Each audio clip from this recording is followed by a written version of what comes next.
एक सही मानों में पाकिस्तान पीपल्स पार्टी की आइडियोलॉजी और फलसफे पे अमल करने वाला, मैं नौजवान तो नहीं कहूंगा, दिल का नौजवान, जहन का खूबसूरत हाजिर दिमाग, कमाल वर्कर, मेंबर सूबाई असेंबली, पार्लिमानी लीडर, मेरा दोस्त, general secretary Pakistan Peoples Party central Punjab Syed Hasan Murtaza, आपकी पुरजोश तालियों में।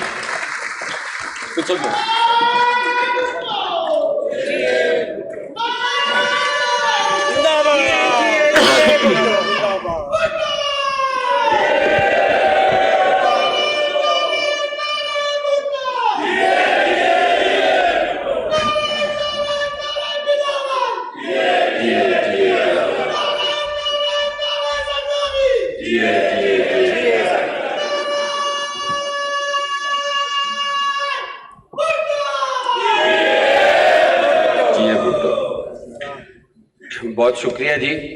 मैं चीमा साहब का बेहद ममनून हूँ, उन्होंने इतने प्यारे अल्फाज में याद किया और उनकी मोहब्बतें। चीमा साहब साढ़े सीनियर सन FC कॉलेज दे विच जी, मेरे चाचा सन छोटे, उन्होंने नाल सन और उदों भी इंज ही प्यार करते सन जी। ते इन्हां दी मोहब्बत अज भी इन्हां इंज ही याद किया। मैं साबिक वजीर आजम, स्पीकर कौमी असैम्बली राजा परवेज अशरफ साहब,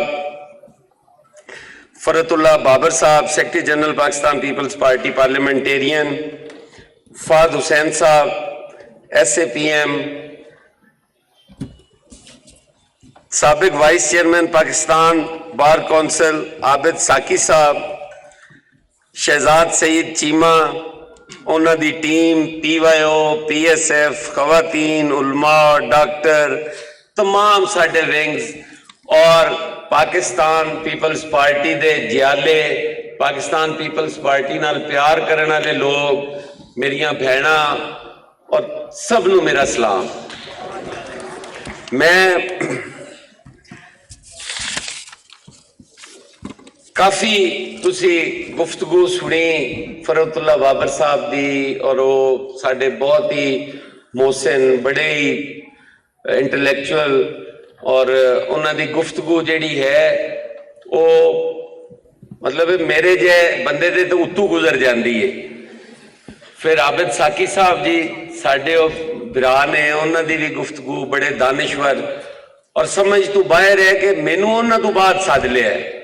चलो उन्होंने तो पहले होंदा मैं भी कोई अपना फिलोसफर बनने की कोशिश करता, मेरे को ऐसे अल्फाज नहीं ने कि मैं उन्होंने की गुफ्तगू तो बाद गुफ्तगू करा, लेकिन जो हुक्म है और जो साड़ी इस वक्त की जरूरत है पाकिस्तान पीपल्स पार्टी, बल्कि मैं कहूँगा कि जितनियां भी लिबरल फोर्सेस ने अज जिस तरीके नाल साडे मुल्क दे उत्ते एक गैर आईनी और गैर जमहूरी सोच मुसलत है, मैं समझना कि इस दे विच इंफॉर्मेशन ब्यूरो सेंट्रल पंजाब का बड़ा ऐसा इकदाम है कि उन्होंने ऐसे सैमीनार मुनक्किद करना शुरू किए ने जिन्हां दे नाल साडी आने वाली नस्ल, क्योंकि यह हुण चौथी नस्ल है और उन्होंने नहीं पता कि भुट्टो शहीद की सन, मोहतरमा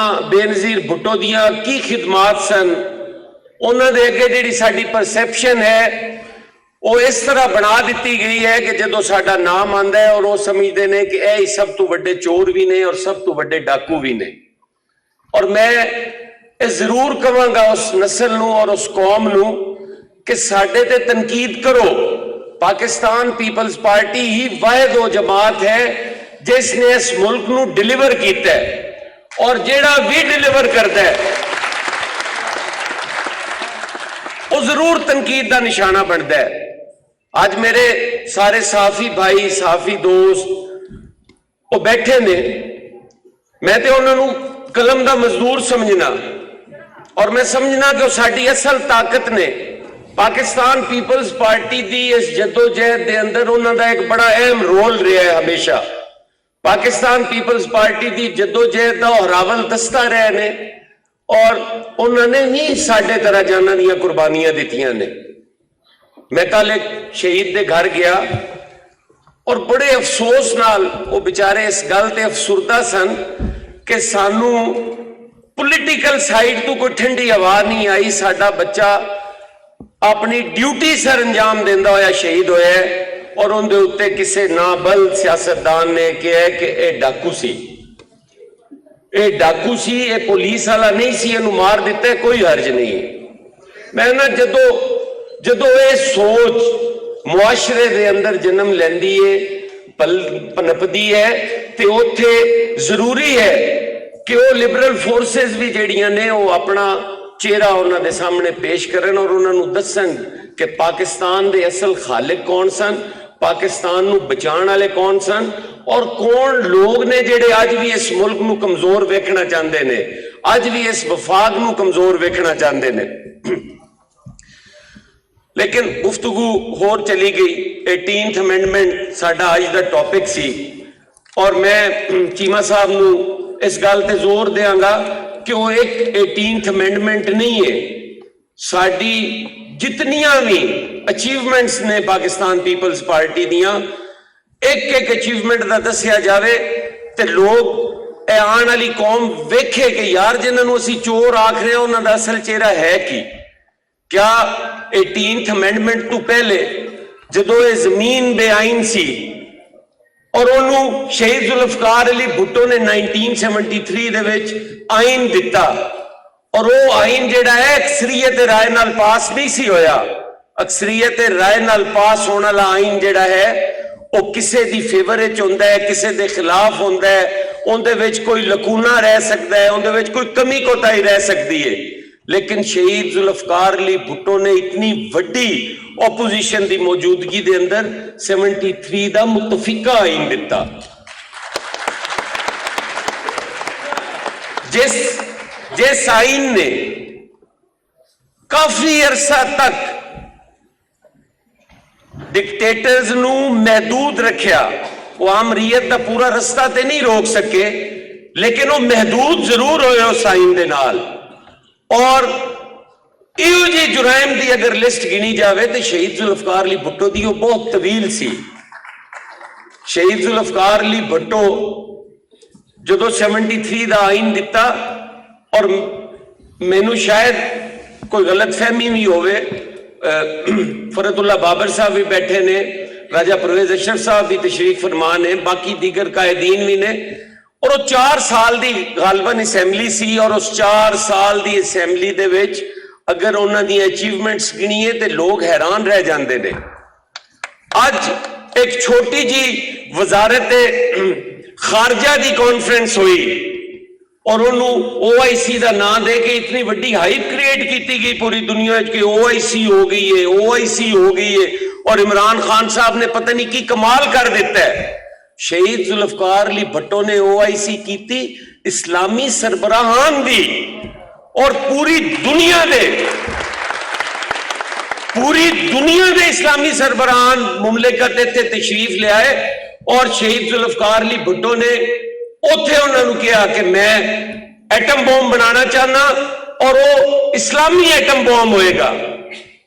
तुहाडियां और साडियां जिहड़ियां सरहदां ने जिहड़ा अज यूरोप कॉन्सेप्ट देंदा पिया है, शहीद जुल्फकार अली भुट्टो ने 74 विच कहा कि असी वो सरहदां खत्म कर देंगे, असी साडा एक डिफेंस होएगा, असी सुपर पावर होवांगे, तुहाडा पैसा और तेल होएगा, मेरी लेबर होएगी, असी दुनिया की सुपर पावर होवांगे, कोई अमेरिका या कोई रशिया साडा रास्ता नहीं रोक सकता।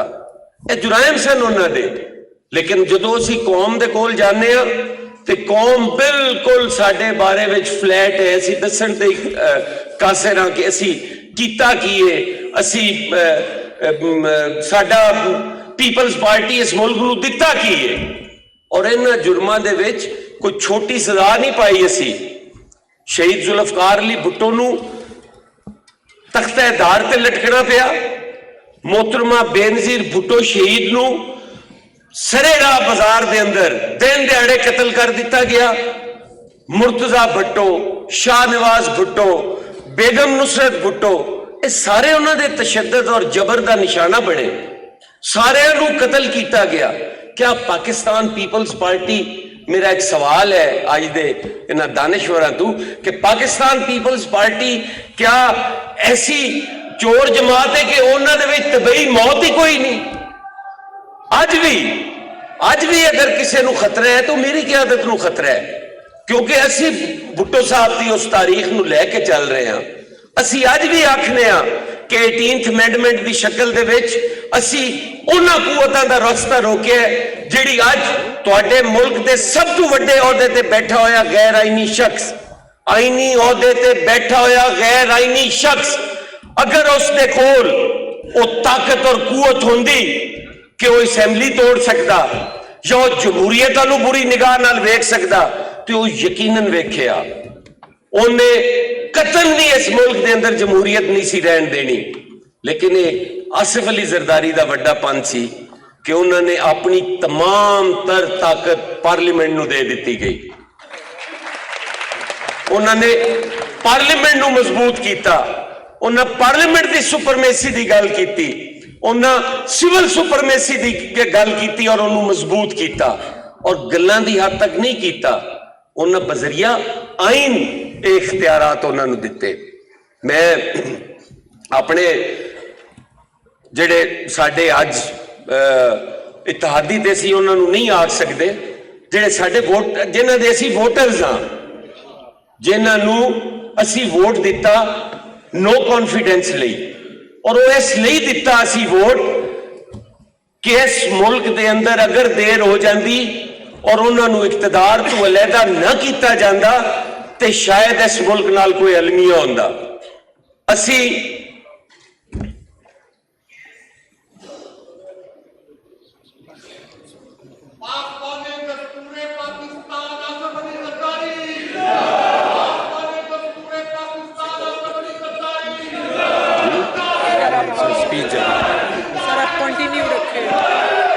कंटिन्यू रखिए।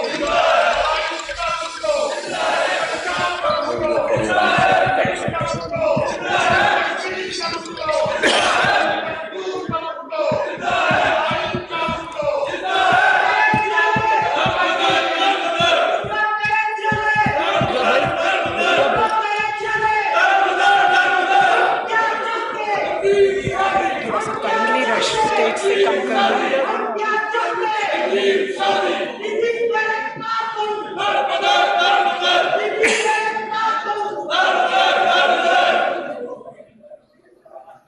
सर आप कंटिन्यू यार कुछ नहीं होता, करन दो।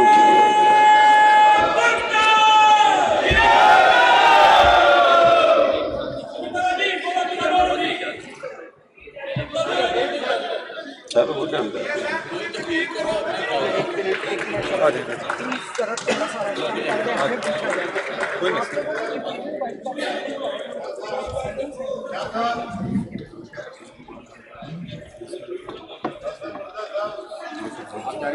पता कर ले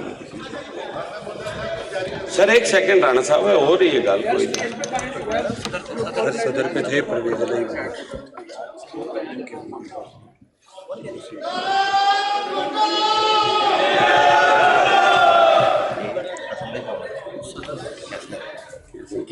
ठीक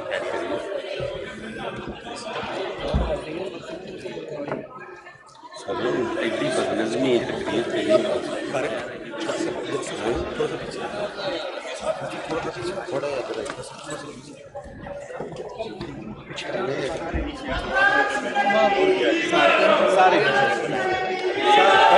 सारे लिखे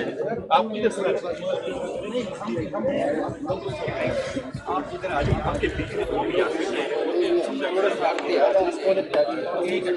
हो जाते हमें पता चले भाई साहब, थोड़ा सा ताकि हमें व्हाइट एंड ब्लैक का पता चले थोड़ा सा।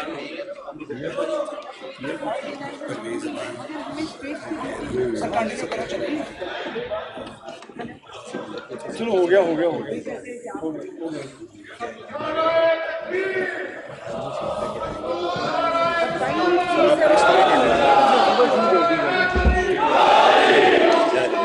ये बाकी सब स्टेट से कितने आता है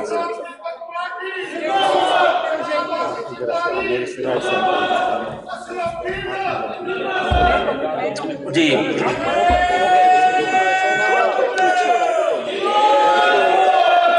जब हम ही आगे आगे हो जाएंगे तो फिर बाकी लोग भी ऊपर ही चढ़ेंगे ना। अब टाइम नहीं पूछिए प्लीज। जी मैं चीमा साहब से गुजारिश करूंगा कि आज 28 मई है और आज यौमे तकबीर मनाया जाता है।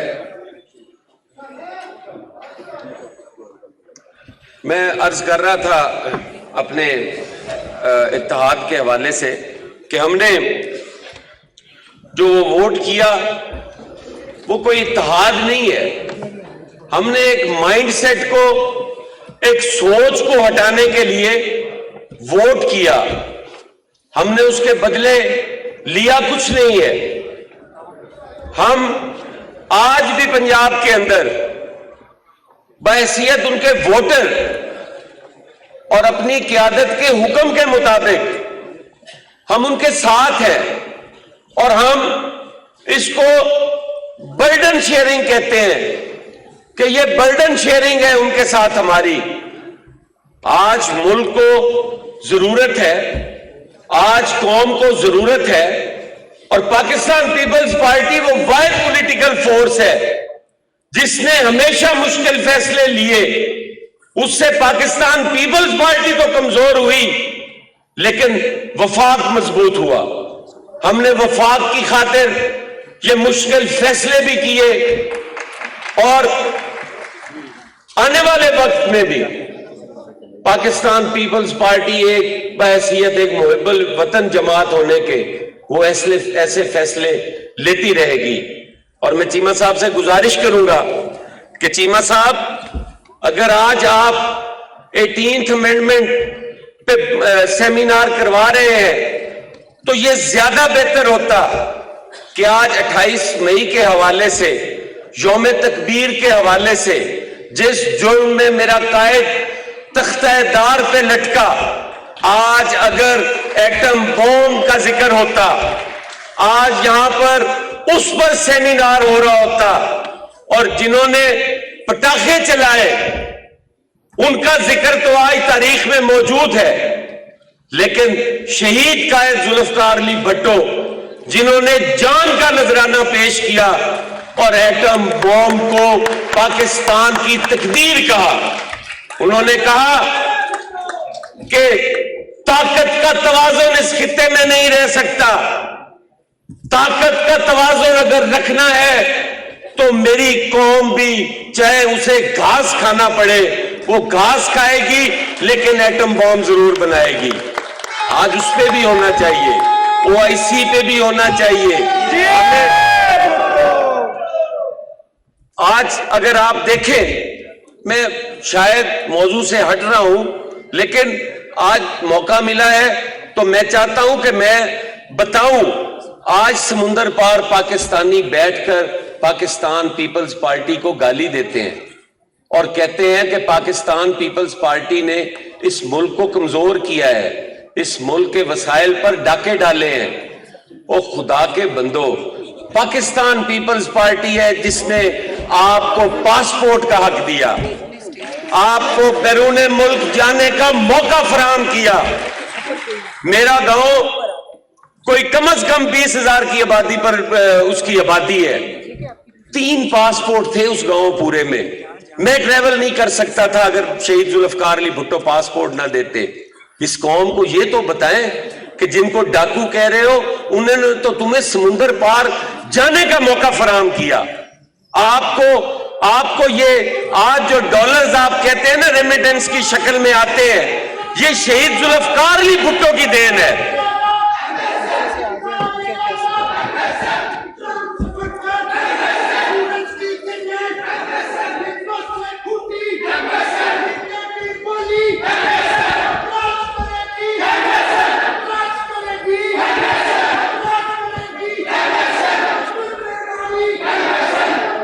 वेलकम कर दे।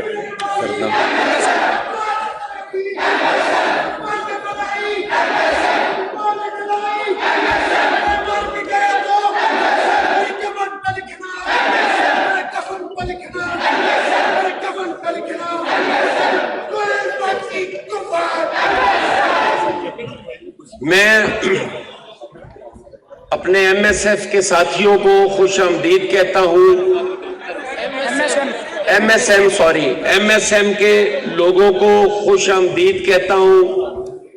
और ये हुस्न जमहूरियत का कि आज हमारे सेमिनार के अंदर मुख्तलिफ कॉलेजेस से, मुख्तलिफ यूनिवर्सिटीज से नौजवान तशरीफ लाए, उन्होंने उनके फैकल्टी मेंबर्स भी आए और मैं उन्हें वेलकम करता हूं। और इन्हीं अल्फाज के साथ मैं इजाजत भी चाहूंगा। कौन कोई नहीं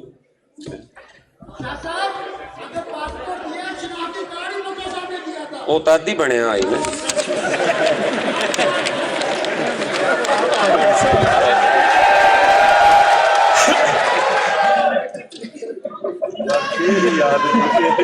हसन मुर्तजा की शहादत को सलाम। बहुत शुक्रिया।